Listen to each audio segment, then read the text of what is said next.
प्यारे विद्यार्थियों, आज हम वर्ण संयोजन को देखेंगे। वर्ण संयोजन का मतलब है जुड़ना, मिलना।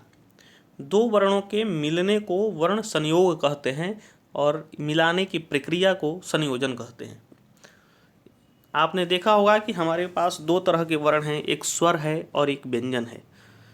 कई बार एक स्वर और एक व्यंजन मिलते हैं, कई बार दो व्यंजन और एक स्वर मिलता है, कई बार दो स्वर भी मिलते हैं। तो ये वर्ण आपस में मिल करके और कैसा स्वरूप बनाते हैं, इसी को वर्ण संयोजन कहते हैं, वर्ण संयोग कहते हैं। और इन्हीं के द्वारा फिर विभिन्न प्रकार के शब्दों का निर्माण होता है।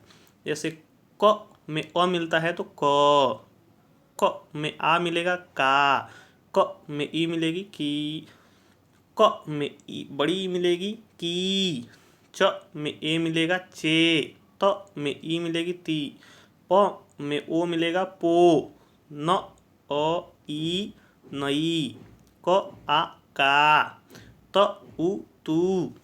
इस प्रकार से वर्ण आपस में जुड़ते हैं। अर्थात इस प्रकार जिन वर्णों में मात्राएं लगी हुई हैं, ये मात्रा किसी न किसी स्वर वर्ण को बताते हैं।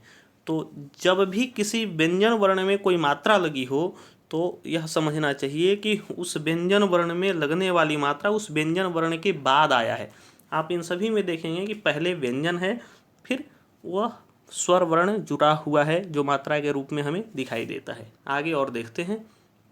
जैसे ध अ न अ धन, ज अ न अ जन, म अ न अ मन, व अ न अ वन, म आ न अ मान, ब आ न अ बाण, द आ न अ दान, द ए व अ देव, क अ ल आ कला, त उ म अ तुम, म ऐ मैं।